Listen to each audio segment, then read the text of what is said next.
क्या आपको भी खाते वक्त, चबाते वक्त, छींकते वक्त या फिर कपड़े बदलते वक्त चेहरे पर असहनीय दर्द का अनुभव हुआ है? क्या कहीं बाहर जाते समय खुली हवा में, साइकिल, रिक्शा पर हवा आपके चेहरे पर सनसनी मचा जाती है? तो ये साधारण से दिखने वाला लक्षण एक खतरनाक बीमारी ट्राइजेमिनल न्यूरैल्जिया का लक्षण हो सकता है।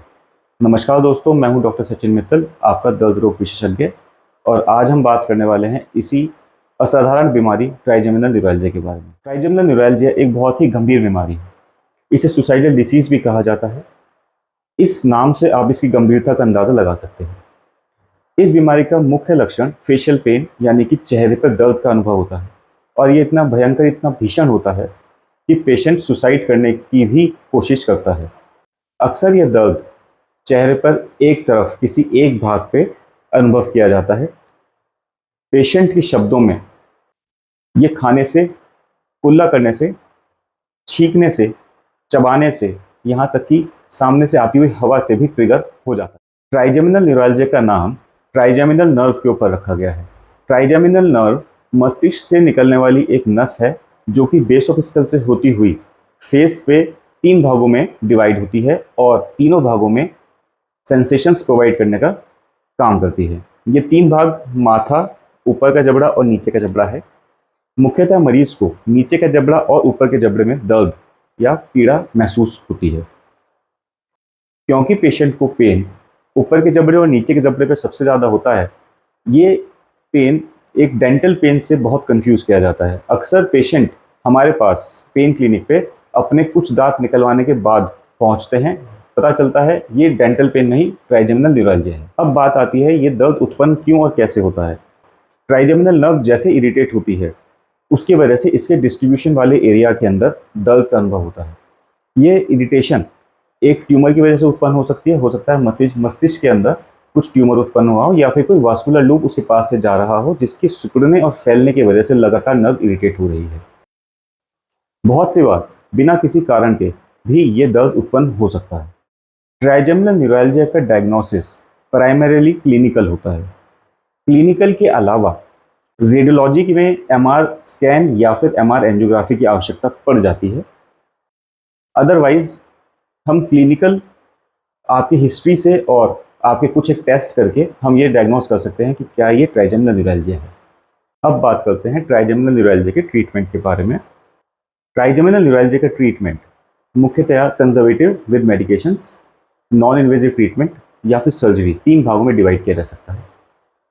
कंजर्वेटिव ट्रीटमेंट के अंदर कुछ pen related, nerve related medications हम देते हैं जिसकी वजह से नसों के ऊपर सूदिंग और नंबिंग इफेक्ट आता है और मरीज को दर्द में राहत का एहसास होता है।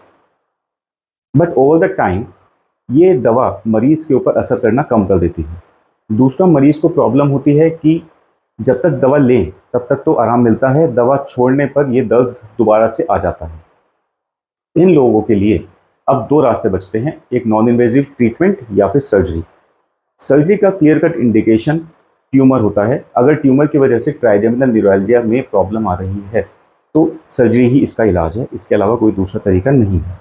नॉन इन्वेजिव ट्रीटमेंट के अंदर निडल्स के ज़रिए हम नर्व नस को या तो सूद कर देते हैं या फिर जला देते हैं, जिसकी वजह से पेशेंट का पेन लगभग लगभग परमानेंटली ख़त्म किया जा सकता है। इस टेक्निक्स में मोस्ट इफेक्टिव और मोस्ट कॉमनली यूज टेक्निक जो है उसे बोलते हैं गैसेरियन गैंग्लियन आरएफए।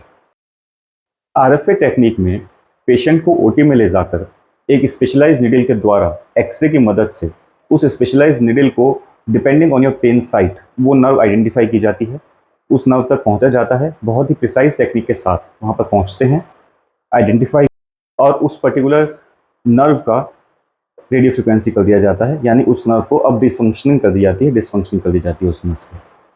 अब वो नस का पेन लाने ले जाने का काम खत्म हो चुका है। ये टेक्निक 99% रिस्क फ्री होती है। थोड़ा बहुत नंबिंग इफेक्ट या चेहरे के ऊपर आपको नमनेस लग सकती है, otherwise it is totally risk free. एक दूसरी टेक्निक जिसमें बैलून राइजोटॉमी की जाती है।